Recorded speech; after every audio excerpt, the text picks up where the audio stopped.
hit end call, and put it back in his pocket. It was great. I will not be denied my moment on stage. Oh man, if he'd have answered, it'd be like, "Dear God, please stop." it would have been, do you know we're all watching? And suffice to say, by the end of it, we had made sure that all the rest of the family knew that this was going on. And were they selling seats? No. There might be video. Oh, there is video. They got copies of the video. Oh. And I will not be helping to put it up online. So, obviously, you're implying that things went, relatively poorly. What kind of category of embarrassment are we talking about here? What were they talking about? Was it sex? Was it sex that embarrassed you?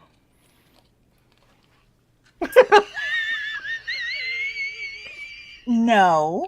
Dude, you're asking about PTSD, man. Give it a minute. It's never the act. It's the terminology one uses to describe it. And let's just say that I would have considered my own answers a bit more carefully, knowing full well that I share a room with the other person and was going to be sleeping next to them for the rest of vacation. And, you want to avoid being smothered and whatnot.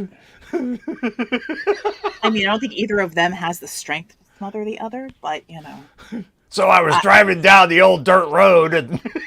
Gosh. Wow. I will... I'm truthfully, I am bound by an oath of spousal allegiance and adoration to not give too many details, because I even got the confirmation after everything was said. I shouldn't have seen that. I'd call it a schlong, but it needs more L's. What's a schlong with more L's? In need of a plastic surgeon, apparently. And now we have totally confused the chat. And, you want context? We give you no context. No context for you. No context for you. Context is for After Dark patrons. You get no context here. Even the After Dark patrons are going to get no context. Probably not. That's it. Nothing. Howdy, folks, and welcome to another episode of the Dead Robot Society. I am Paul E. Cooley. Joining me today, for once, is Veronica Jaguar. I was on vacation. Slacker. Yeah. And Terry Mixon. Terry Mixon. Thank you. Terry Mixon, yeah. Robert. So Veronica was on vacation. I was on vacation. Where said event that we're not going to tell you about actually happened. No. Many other fun things happened. I tried to get writing done, and it didn't really work. I really did try. But there was a lot of sitting and listening to audiobooks and reading stuff on my Kindle and crocheting. And I think I checked my email like 3 times. So literally, I think I pulled my laptop out and went, oh, let's check this. Okay, nothing. Good. Done. Close. Back to Sounds like what you're supposed to do on a vacation. I'm not very good at relaxing, so it's always a challenge.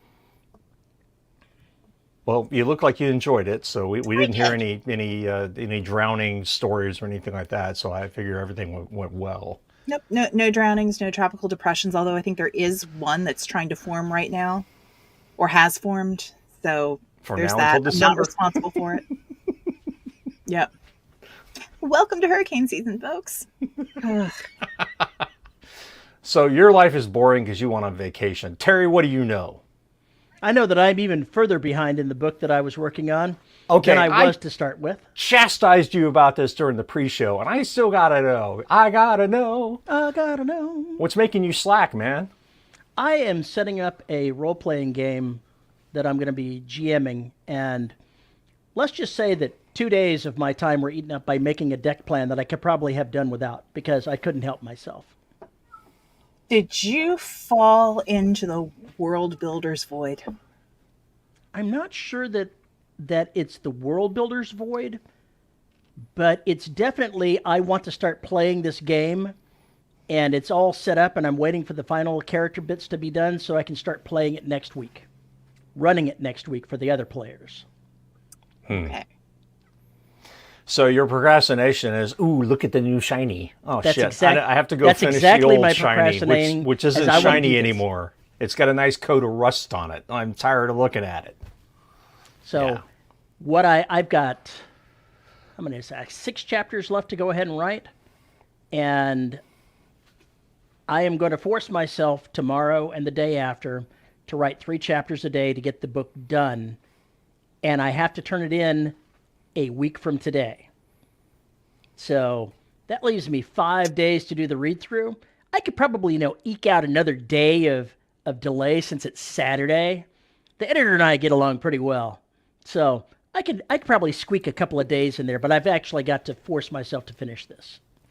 Mm-hmm. And then I'll be ready to start. The last book. I bet you were thinking I was going to say the last book, but I'm not. As soon as I'm finished writing this book and getting it off to the editor, I'm going to spend the next week reading over the last Empire book that I have not done anything with. Get it off to the editor too. Ooh, sexy. Sexy. How will the saga end? What will happen? Who's going to end up Fire on and the hot tears. seat? It's going to end in fire, tears, and explosions. Pretty much. Sweet. It is definitely going to bring Princess Kelsey's story arc to a good conclusion. Her villain arc is complete. Kelsey's the villain. We know this now. She'll end up being the one holding the bag. Uh-oh. That's always good. What? No special guest chat. I don't like no special guest nothing. Does chat speak English, or is it just like a random selection of words jumbled together and shut up on screen? Y'all using Meta's AI or something? No, Could be any of those. it's a sack of cantankerous parrots. Okay, I'll take that. I'll accept that. So apart from procrastinating, you have nothing to report. I've had lots of real fun getting this game ready to go. You wouldn't believe the creative effort that has gone into this in the last 2 weeks. Maybe 3 imagine. weeks. Paraquoting the Venture Brothers as Johnny Quest. Oh, yeah. Okay, now I got the reference. I haven't seen that episode in a long time. That's sad that I know what he's talking about. Action Johnny, yeah. God, if you've never seen the Venture Brothers and you remember Johnny Quest from your childhood, you have got to watch that show. It just has to happen. Let me lay out for you. I mean, I laid out a little bit that I laid out for you of what the players are going to get out of this. Their boss is basically Macho Man Randy Savage. Oh, yes. Okay. Veronica missed last week's show. Oh, you missed I have not caught up yet. Basically, it's going to be a bounty hunter campaign in a science fiction universe. So you've got all these characters that are bounty hunters, and they're all being brought together by their boss, who I am mimicking based on Randy Savage. So he has no taste, none whatsoever, no taste at all, and I'm sure Macho Man Randy Savage actually had some taste, but his costuming didn't. No. So there you on are. purpose. No. Okay. It was vile. It was vile to look at. It hurt my eyes. They all expect, that this is a game where they're going to be arriving and, I as the GM will be moving them along and they'll be chasing bounties. Oh no. They're going to arrive at the start of this game, find out that their new boss was murdered the day before they arrive. And the brand new ship that he picked up that is worth an incredibly large amount of money is now their responsibility, including all the bills that go along with it. So I'm basically dumping everything in their laps. And then I'm going to sit back as the GM and watch the chaos unfold. Yeah, he had way too much fun. Mm-hmm. You can see the gleam in his eyes. He's looking forward to torturing people. I am. It's that special look only GMs get, which is, I can't wait to punish these characters for being stupid. Luckily, he has more than a few cats. So you just sit there and go, yes, yes. Yeah, he's used to hurting They them. have a cat too. It's an android cat. Oh my god. A cat droid. A cat droid. They can walk on walls and ceilings. On that horrifying note, I have absolutely nothing to report this week. Yay? Nothing went wrong? Nothing. Well, okay. So say after last week's show, Terry had to remind me. After last week's show, in case you were on the Patreon side of the podcast, After Dark, if you were there, you probably noticed I was sweating profusely. I got off the show and I realized I was sweating profusely. I went and looked at the thermostat and it was 80 degrees. I was like, what the fuck? It should be 78. So I reset the AC and everything else, and then it became 82. Then it became 84. Then it became 86. So, yeah. So we called somebody and they couldn't get to us till the next day. And by then I think that the temperature topped out around 86, 88 in the house. It was awful. It came out there, it was just a capacitor that was blown, a couple $100 fixed, back to new, had AC. So that was about the only thing that happened. It wasn't too bad, all things considered, but that was the only crazy I had to deal with this week. So no trips to the hospital, nobody fell, everybody's where they need to be. I didn't have to lift heavy furniture. Nobody's in the hospital undergoing surgery. Everything's okay and copacetic, which means next week is going to be bad. But I did get some time to work on some writing, and I decided to flip over to Extinction and go back and start going through it so I remember where I am in it. And I had this horrible feeling that I've left out like a whole bunch of scenes. I have. It's actually a good thing, because now I figured out what I'm going to do for the book. But I'm going through it. I'm tightening up all the prose that has come along. I'm only 40,000 words into this book, and so far at not being done, it's 133. So I think it still has probably 15 to 20K more of content I got to add. I got to make the fights more epic. There's a lot of things I have to figure out on some sides, but I'm looking forward to writing them actually. And I can finally bring to fruition a solution to a problem I caused for myself with another series. That's all I'm going to say. Anyway, Okay. I'm looking forward to getting it done. Oceania is currently with my beta readers. Evolution is about ready to rock. So I need to give Pondy one more thing, and I think we're ready to go with the cover and get all that done and kick that puppy out the door. And then Oceania just needs beta and then editor, and then it's ready to go, at least on my side of things. So I want to try and get Extinction ready for, I think, Q1 2025. Oh. I think that's when I want to call it done. We'll see. Because I'm still thinking about getting Neptune Scars out before the end of the year this year, and then make Extinction the big release for 2025. So that's what's going on. But this dovetailed into our topic, which Veronica is responsible for.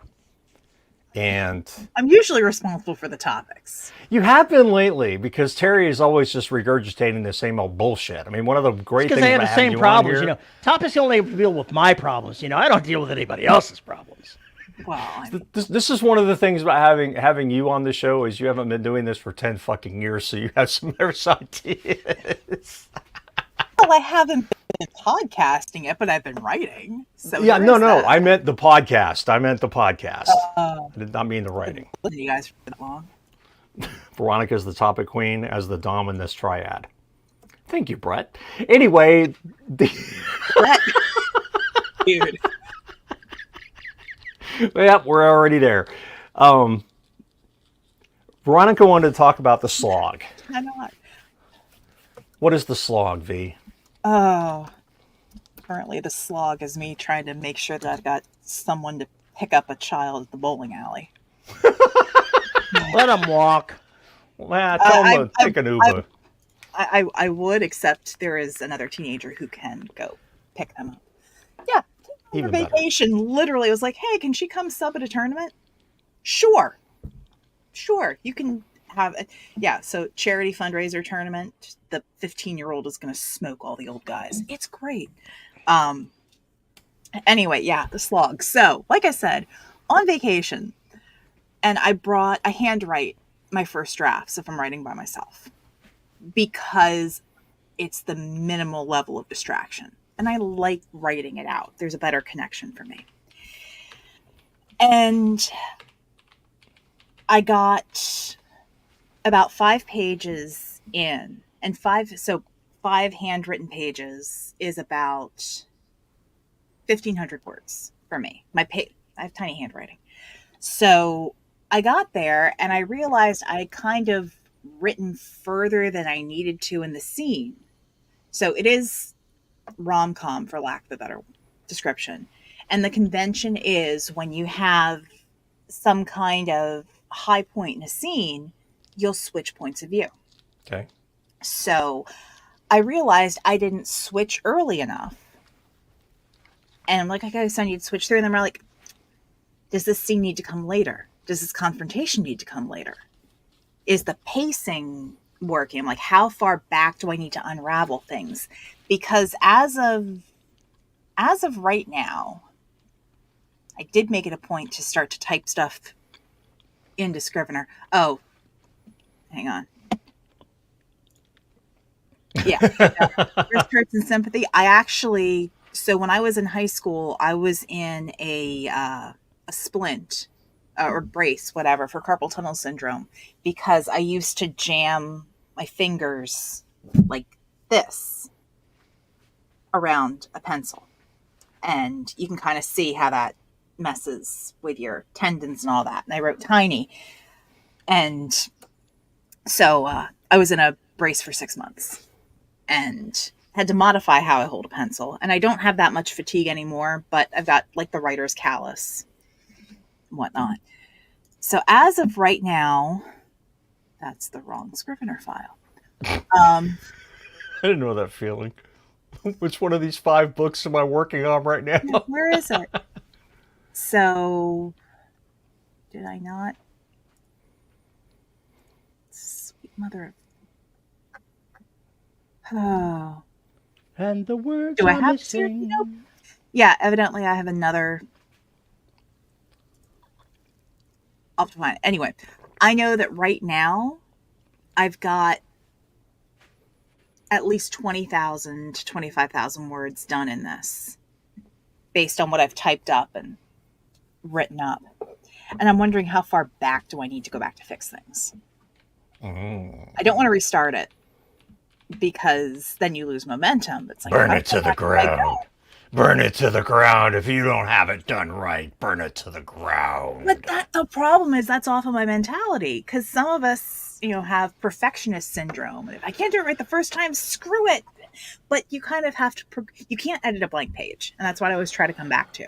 Why is everybody looking at Paul when you said that? Which part? If I can't do it right the first time, screw it. Ouch. Ouch. Oh, boy. Uh-huh. But yeah, it's the... 2-pound sausage in a 12-pound sack, Terry. Okay, go back, V. Y'all and sausage, jeez.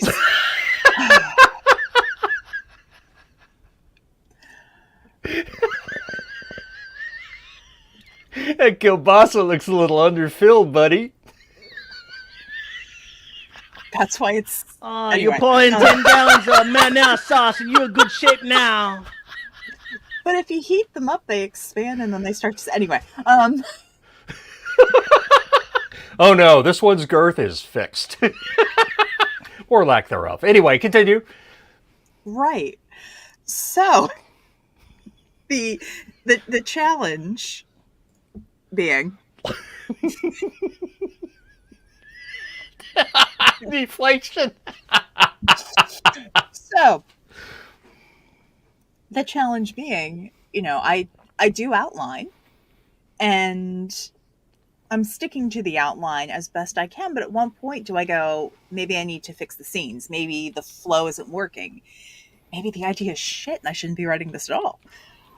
And then there's also the, ooh, shiny, let me go do something else. But I was talking with my daughter because this story is, it's kind of like, I don't want to say it's for her, but she's one of the Inspirations. Yeah, sort of. Yeah. Behind it. That and all the bowling alley gossip. Holy shit, I am trashing so many people in this. Bowling alley drama is fantastic. Oh, dear God. Oh, it's great. It's great. The real bowling moms of Florida County. It sounds like a fucking reality show that needs to occur. That in itself is a book for you right there. I know at least 4 from my own from that alley there who would totally fit, and I have cherry picked certain situations for this book because why not write what you know, or at least write what you listen to people talk about while you're sipping your coffee and being antisocial. So I was talking with her and I said, I don't want to rewrite so much because right now, either by myself or with writing partners, I have 4 unfinished manuscripts. And I'm like, what the hell? Nothing's ever going to get finished. So I want to finish at least one, but I don't want to have to, for lack of a better analogy, when you crochet stuff, if you screw up, the only thing to do is to rip the yarn out to where you screwed up and then start over. And I'm a queen of doing that. So stuff does get finished. But it's like, at what point do you just say, put a pin in it and write forward? Or fix it so you don't have bigger problems later? What problems would it cause for later? Continuity. Characters running off and doing things that they really shouldn't. Oh, heck, that's our livelihood is, characters running off and doing things they shouldn't. Right, but the story has to have a happy ending. That's just that's a convention of the genre. That has to have a happy ending. Certain characters have to end up together. Fuck that genre. Other characters have to get their comeuppance, and I'm gonna really enjoy doing that. And then, even though it is romance, some of it has to be, I don't want to say plausible. There has to be some level of believe. I know this is not a Polly Cooley book. There's not going to, something's not going to crawl out of the ball return and smother faces and then, everything there. Although that'd be kind of funny. It would be kind of funny. But it's do I go back?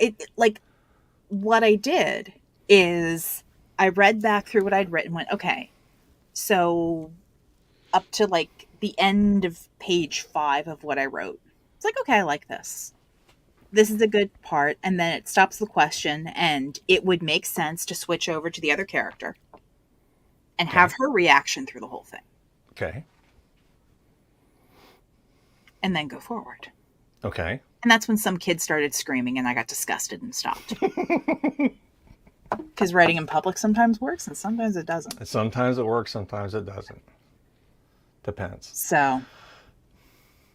I think what you got there is you got this idea for a scene that does not fit with the current scene.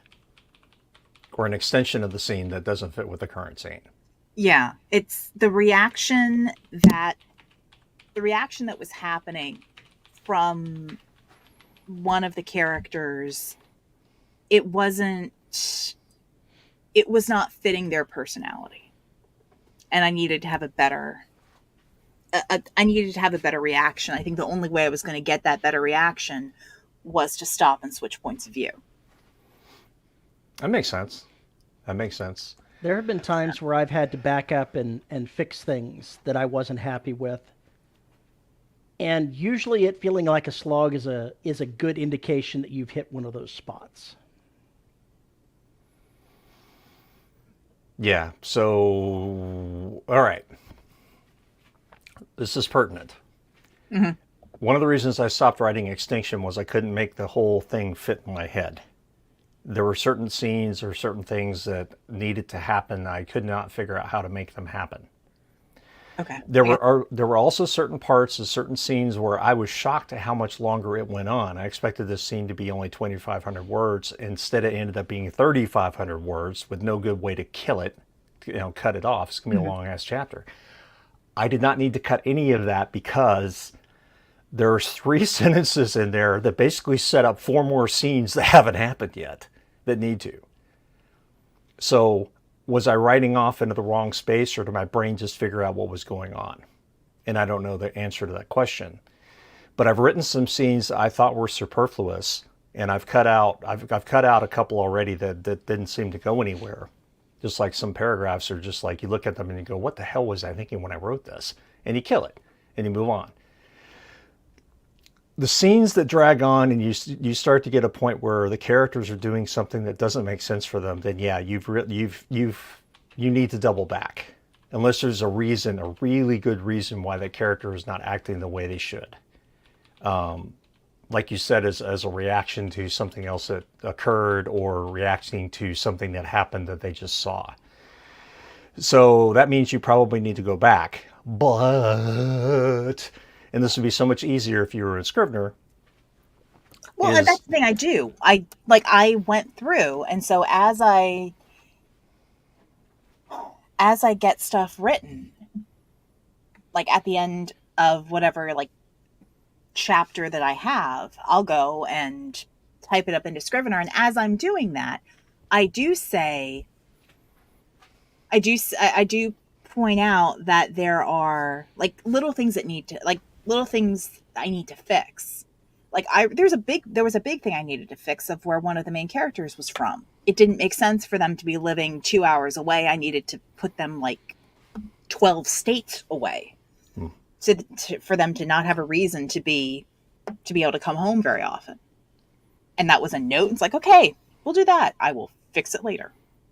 But I guess that was an easier fix.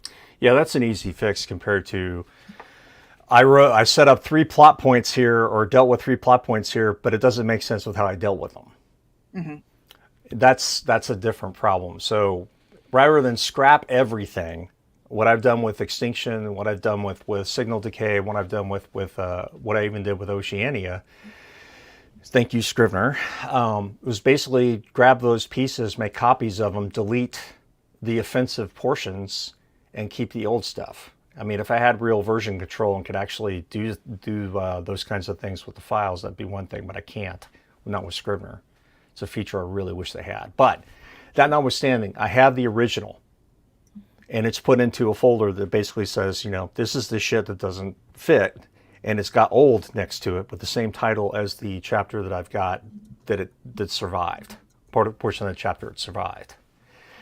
That way I don't lose anything. It's still there. If I need to go looking for it, if there's something in there, I basically go back to looking at that. PC Herring, coolly use snapshots of your scenes to help with your versioning. I will look into that. I'm such a slacker. I figure out a tool to make it work, what I need to get it working, and then I kind of ignore everything else. Wait, tools. You have tools? Scrivener's a tool. I don't use tools. I just use Word. Oh, God. No wonder you suck. Anyway, fucking with you, Terry. Although we have to have it just fine. We have to have a conversation about that later. Look, I'm using Word. If I could get away with just using a straight text editor, I would. Yeah, I know. And Word, the only reason I use Word as opposed to a straight text editor is because Dragon gets a cleaner read on my narration, my dictation, than the plain text document does. Why? Right. I couldn't begin to tell you. But I don't use it for anything other than a repository for the words to fill up. Okay, fair enough. I use I wind up using Scrivener for my own stuff, and then collaboratively there's Google Docs, and then every document is a chapter, and that does allow you can go back for versions. I And do that that's same helpful. chapter per file is perfect. And granted, that's helpful because then collaborating, it's the who wrote that, who added this, whose crazy idea was it? Dragon will even read into Scrivener, but it's still not as clean as Word. And I don't know why Word takes the dictation cleaner than the other ones. Oh, we could have that conversation if it involves a tinfoil hat. Microsoft did buy Nuance. I know. But it was cleaner before they bought Nuance. Okay, I can put my tinfoil hat on for that one too. Anyway, what I was going to say, the other thing about Scrivener is being able to move those files around. Like I have 3 or 4 scenes all wrapped together of Shauna dealing with something. Well, I can't have her with 12,000 words straight. I've got to have some breakup there. So I'm basically going back and changing it to where instead of all this happening on the same day, split the days. But that means I need to move stuff around to where a catfish is doing something, where the animals are doing something, where blah blah blah is doing something in extinction, so that we're not stuck on Shauna that whole time. We need other action. We need to see other things progressing. So that means I've got a jumble scenes, and I'm going to have to write some new ones in order to fill that space. But I now have the liberty to do that because I've made the decision that is going to make me I'm going to have so much fun now. I've done all the hard stuff. I've got all the characters doing what they need to do, except there are 2 characters that haven't been doing what they need to do. Beat them now. And they are the showstoppers, and they need to get busy. Anyway, that notwithstanding, the ability to move around those chapters like that, and being able to jumble that, reorder things, that is just godlike for writing longer books, in my humble estimation. It really is. Gosh, but that is like the anti of me. We know. Start with word 1, end with the end. You have successfully written a novel. Oh, if only it were that easy. But it is. It's been that way for 42 novels now. Such a slacker. Anyway, Is it easier to write your way, though, or my way? Am I being a slacker? No. Because I am writing... No. Now, hang on. I'm being sarcastic when I say I this. know you are. Is it harder to go ahead and say, I'm starting at point A and I will end at point Z, and I do not get a do-over, and I drive all the way? Is that more difficult than you going back and changing things? We write and different rearranging stories. Things? I know, write but I'm different being stories. sarcastic. No, the way you do it works perfectly for you and what you write. And that's not I wish I could write things that fast. I really do. Unfortunately, I've got too many moving pieces. What is going on in chat? I don't know. I'm going to imagine that it is it is a devious moderator's, absolute fantasy. I want to see what happens next. First we get the praying emoji, then we get the word gay. Sounds kind of, poking holes at us there. I know, it sounds kind of sketchy. I mean, I would want to tell this person that if they want the really, really spicy stuff, they need to subscribe to After Dark. Because, I mean, you can pray for certain things, and we don't discriminate around here, so you can pray for whatever you would like. We won't yuck your yum, John Morris. Wow, how do we get on this topic? Because if you're going to troll us, darling, we're going to troll you right back.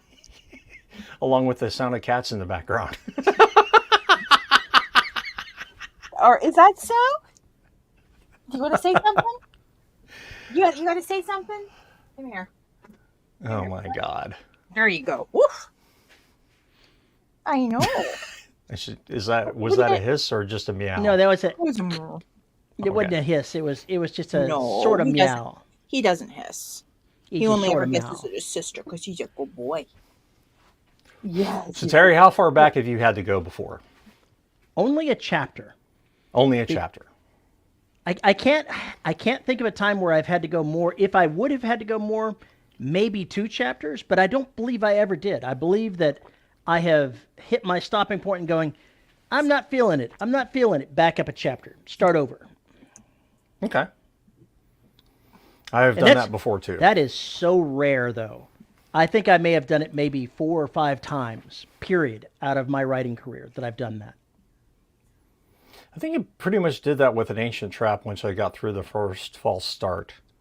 I was able to just rock it. And that was one where I didn't turn around. I didn't look in the rearview mirror at all. I just kept going. And when the story changed from what I originally thought it was, I just went with it. That's what I do every single time. I know. I made you so proud. I'm so proud. I just went off into the darkness and said, fuck it. So that is another method that works. But sometimes I will just write to see where the thing goes, and then if it goes into the wrong corner, it's okay, I need to get rid of that. Other times it's just like, ooh, I have a cool idea for a scene. Time to switch points of view and make this happen. And sometimes that is all I need to do to make the rest of it make sense. But the slog is real. It is. Yeah, JR asks what everyone does with the cut words when they back up. And granted, because I handwrite, I don't throw out stuff. I have bits and pieces of stuff that I have handwritten for stories or short stories or RP scenes, and if it's good enough that I remember it, it means it belongs somewhere. Mm-hmm. And I've often repurposed characters or character ideas into another project.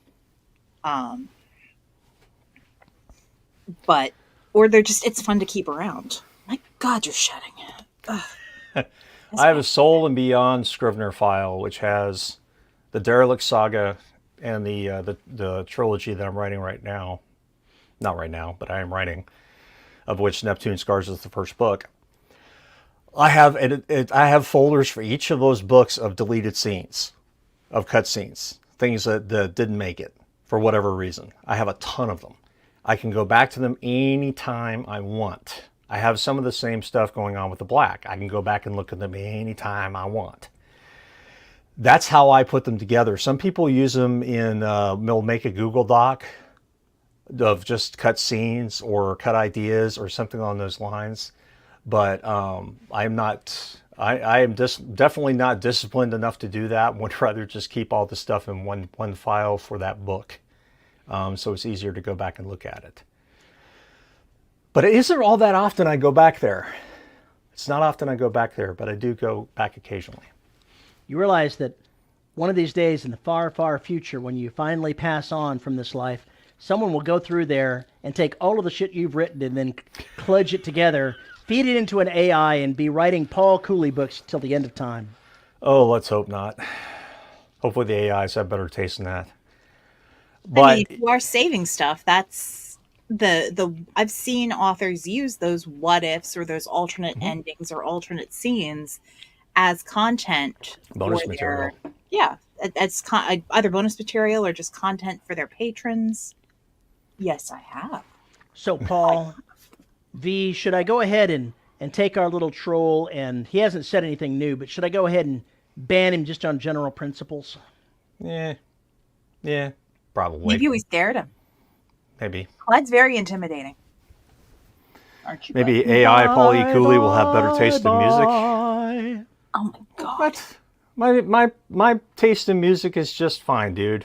It's all over the place. I'm the one who goes for all the Broadway stuff. I'm in question.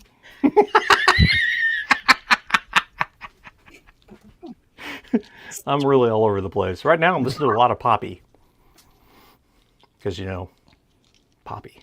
That's why. It's Poppy.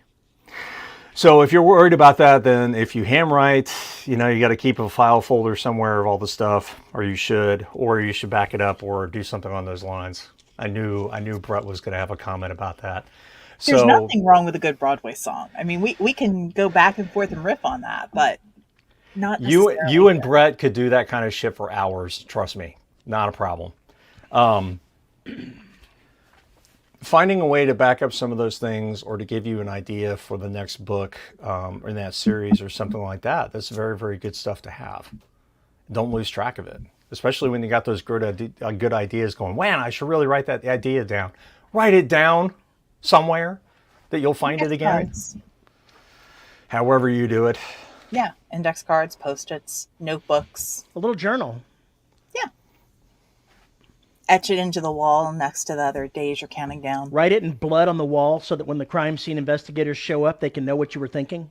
But do it backwards in your own code. So you can't get implicated immediately. Matt says, while learning to sing, I learned a lot from musical theater. I didn't enjoy it, but I did learn. Yeah, I imagine you would. Kind of like, what would I learn if I wrote a real romance novel? What would I learn? I'm not sure I'm People capable. would buy it. I'm not really sure I'm capable of writing that. Anyway. You need to go ahead and do that. I want to see a real bodice ripper out of you. And you wearing the bodice. We do not need to see me in women's clothing ever again. Okay, I'm going to stop. I want someone to timestamp this because I am going to say JR is right. Dark romance is a thing, sells very well, and could be a venue. What the hell is dark romance? Remember what I was telling you about before? There's it's there's usually some bit of suspense or thriller in it. Okay. So would that be like the Nora Roberts book we read, Terry, with the serial killer? I don't know. Maybe it's hard to say. I think it may be darker than that. I don't read dark romance, so I'm not really sure. Well, I just remember that one had some dark themes running through it, but it was kind of a background thing, and then it just came forward. It wasn't. It didn't feel like it was really controlling the story to me. So I guess maybe that's the thing. The suspense just has to be there. Laurie Strode dates Michael Myers. Oh my fucking God. That's frightening. That is really frightening. As far as going back and saying that JR is right, just remember, folks, even a stop clock is right twice a day. Dark romance is a subgenre of romance novels that feature darker themes and more mature content than traditional romance. Mm-hmm. Yep. And there's another one right after it. Dark romance stories often include content warnings, morally gray characters, and plots that involve trauma and violence. Oh. Yeah. So a lot of those are like, some of the subsets are like mafia romances.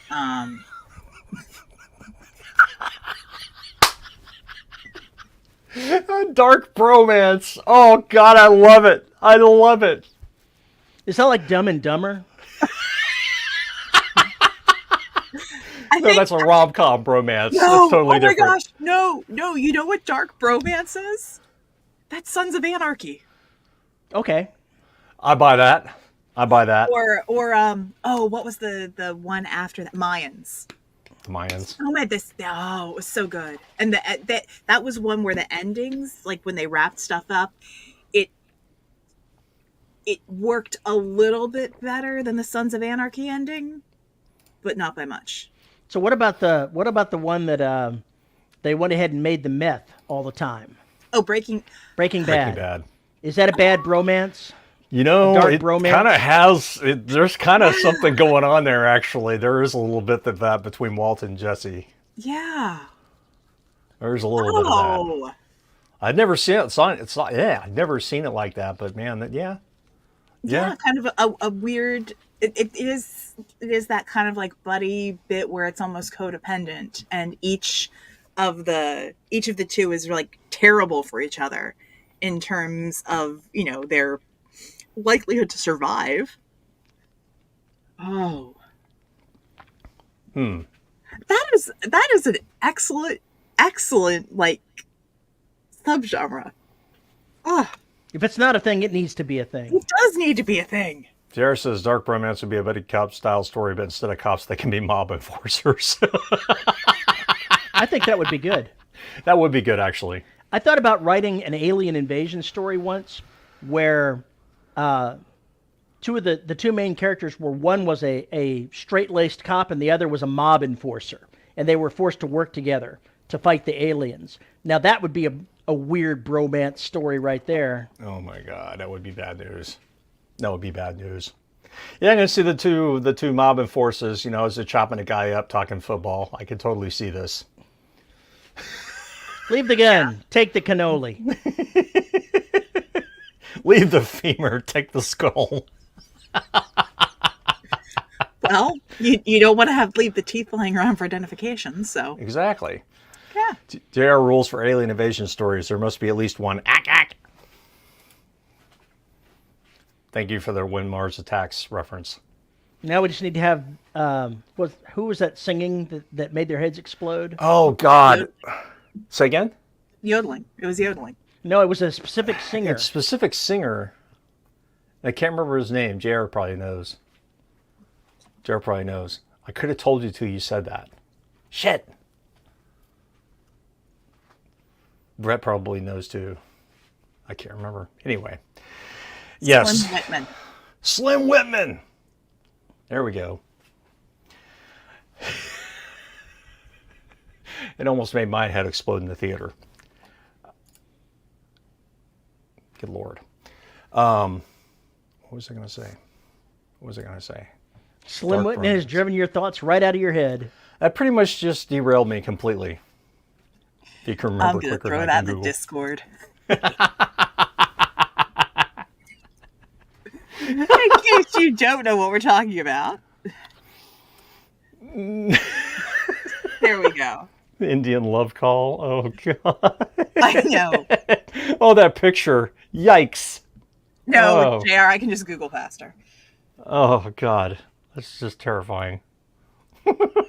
Oh, click the link and it says video unavailable. But you can go to YouTube instead. Ooh. Wasn't that special? I wish I knew how to play Slim Whitman through this. It would be hilarious. Through the video call. That would be awesome. Anyway, I like the idea of dark romance. I like the idea of a dark bromance. That definitely has legs. Ooh. It could be a thing. Oh. Oh, no. No. Okay. I need to stop. I have thoughts. I have thoughts. You have thoughts. I have thoughts. Tony Down's thoughts. Uh-oh. Dark romance. Yes. Tony Down's thoughts. I've never seen the movies Bad Boys. I don't know if that would be a dark bromance or not, but No, that's a comedy. buddy cop movie. Yeah. No ack-acks. We're all about the ack-ack, Chris. Come on. And dark bromance. Okay, so dark bromance would be Tony Downs hanging out with a Nephilim. That would be a dark bromance, I would assume. Yes. Or you'd have your Nephilim and your person who is charged to end the line and having to collaborate. So something like that. Bad Influence with Rob Lowe and James Spader is a perfect dark romance. I've never seen that. I don't even remember that being a thing. Tremors. Tremors is a buddy cop movie. Okay, tell me I'm wrong. It is a buddy cop movie. Tremors is a USA Today Saturday afternoon staple. It's so good. It is so bad that it is so goddamn good. I love that movie. I love that movie. No, or actually another one that could be a good candidate for a bromance. Roadhouse, the original. Yeah. Yeah, I can see that. Also, Remember, a Be USA. nice until it's time not To know. to be nice. Patrick Swayze. There's somebody who was gone too damn early who could do like everything. Pretty much. And he had the best legs. On a scale of He 0 was to a dancer, Sharknado. so go figure. On a scale Yeah. of 0 to Sharknado, where does Tremors fall? Solidly in the middle. It's an 8. Because it's almost plausible, but it never jumps the shark. You have to wait till like Tremors 5 or 6. But the original is just enough. The original one is just fucking gold, man. The dialogue, the characters are top notch, but it is a B movie. Mm-hmm. Okay, it is a B movie, but it is an amazing B movie. You just got to go in, turn your brain off, and watch the crazy, because there are so many iconic actors in that film, and they're just having a damn good time. Just having a damn good time. Great flick. Great flick. I had forgotten about Roadhouse. How could you forget about Roadhouse? You know another one that kind of fits that? Point Break. Yeah. Since we're talking about Patrick Swayze, the Sways and Keanu Reeves. Yeah. It's almost like you're copping and mob enforcer there. Yeah, it's the cop and the robber. Mm-hmm. Interesting. Okay, so now we have a term, a new term. We do. A dark bromance. I like it. I do too. I want to see somebody start describing their work that way in their Amazon description. I want to see it as a dark bromance. That would be absolutely hilarious. I'd love it. I'd absolutely love it. That opens up a lot of possibilities for the kinds of quote-unquote romance books you write. Or romantic scenes you imagine. I have ideas. I have to finish books before I start another book. I have to finish books before I start another book. I have to finish books before I start another book. We have to finish books before I start another book. Although the funny thing is, in my vault of things I have outlined and drafted and not finished, or maybe I finished this one and it was I finished this one and it was crappy. It needs a lot of revision, but it does constitute a dark romance because it's like edgy fantasy. I have a bunch of demons who have to cut people's hearts out in order to survive. But Frodo and Smeagol. That is not a dark romance. No. That is not a dark romance. No. That is particle and antiparticle colliding. Is what that is. Would the Lord of the Rings series count Frodo and Sam? That's why I said what I said. Yeah. No, that Frodo and Sam, that's pure bromance. That's not dark. That's just pure bromance right there.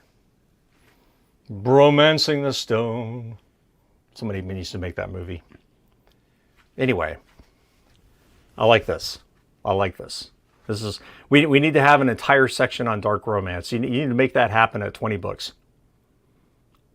Just go around asking the romance authors, when are you going to write a dark bromance? Yeah, see what happens. See exactly if they get it. Start a swirl of conversation around it.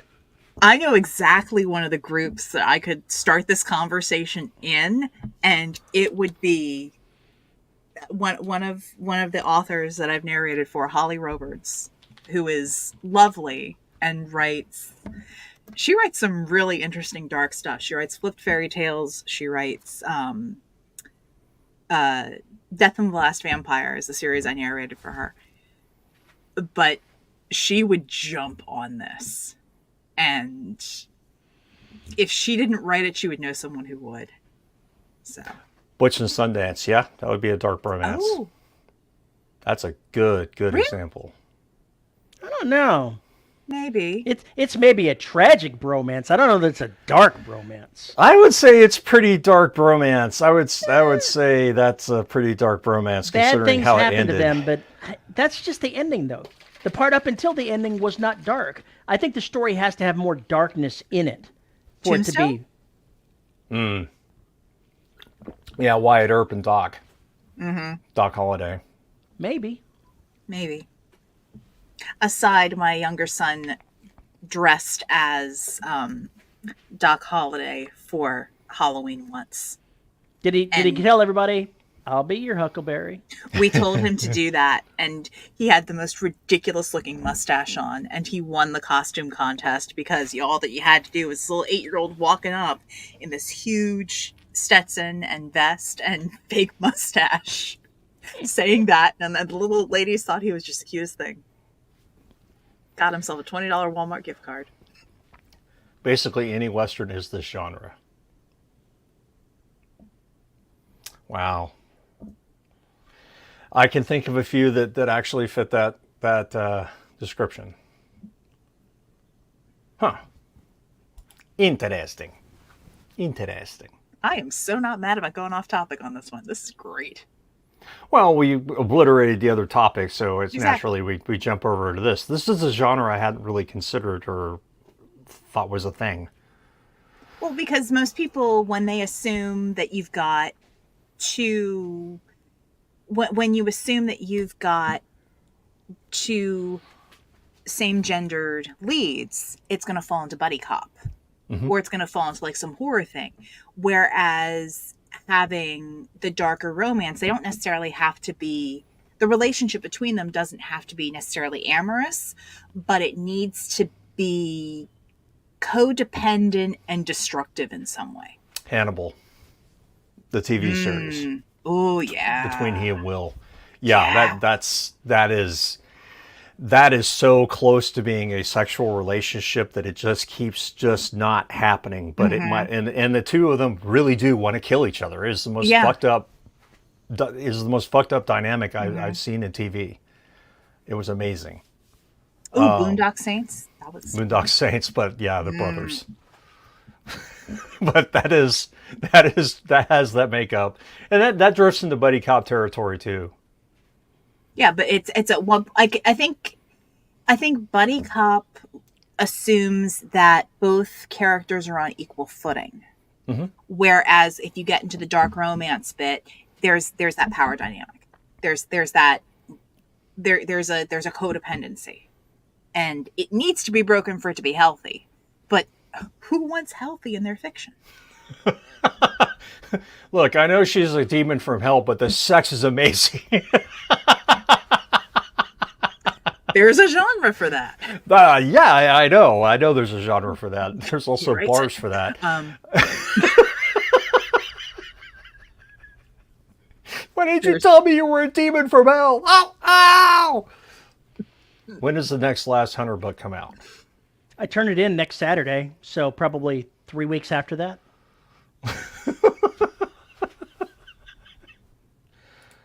One of these days, Paul Shrink will read his horror and he's going to be in trouble. Look, dude, I was headed for the rubber room the moment he read The Street. That's all I'm going to say. I can see Paul going in to sit down with his therapist and his therapist sitting at his desk and then holding up a copy of The Street going, my kids are going to go through college on this book. We have so much to discuss. We have so much to talk about. Oh man! Like, first off, what the fuck is wrong with you? I want to see a therapist get so down to the point. Exactly. Like, what the fuck is wrong with you? I just love that. I love it. I love that. So where does the problem begin? With the Fraggles or the Doozers? And what does flushing the Fraggle skin down the toilet symbolize to you? And have you ever considered wearing the Fraggle skin? Okay, the problem is now Terry's starting to sound like the trash heap. Okay, well, Has spoken. now the hosts have broken themselves. If you want to talk about Terry and I's dark bromance and how Veronica sits in the middle of this triangle of hell, whatever it is, you can send an email to show@deadrobotsociety.com.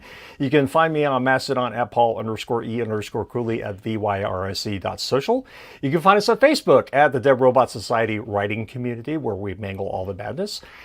And you can find us on YouTube at youtube.com/DRS Podcast, where we are live every Saturday at 3 p.m. CST. Well, nearly every Saturday at 3 p.m. CST. Like and subscribe so you know when we're live. And if you want to support the show, you can find us at patreon.com/DRS Podcast and buymeacoffee.com/DRS Podcast, where for as little as $1 a month, you get access to DRS After Dark, which is coming up in about 10 minutes. It's going to get freaky. We got dark romance to discuss. maybe we'll do a little brainstorming. It could happen. Anyway. Oh, no. And at the $10 level, you get your name read. And our $10 patrons are Nate Cosby, Antoine Batts, Tony L. Joy, Rick Shaw, Lisa Slack, Isabel Cushy, and Tim Niederreiter. Thank you to all of our patrons and Buy Me a Coffee supporters for making this happen, making the show possible, making this happen, this train wreck. With that, we are going to get out of here. Thank you for joining us and helping us get in the funny. It was a really enjoyable show tonight, so I hope you guys enjoyed it too. With that, we are out of here. Have a great rest of your weekend. We'll see you next week.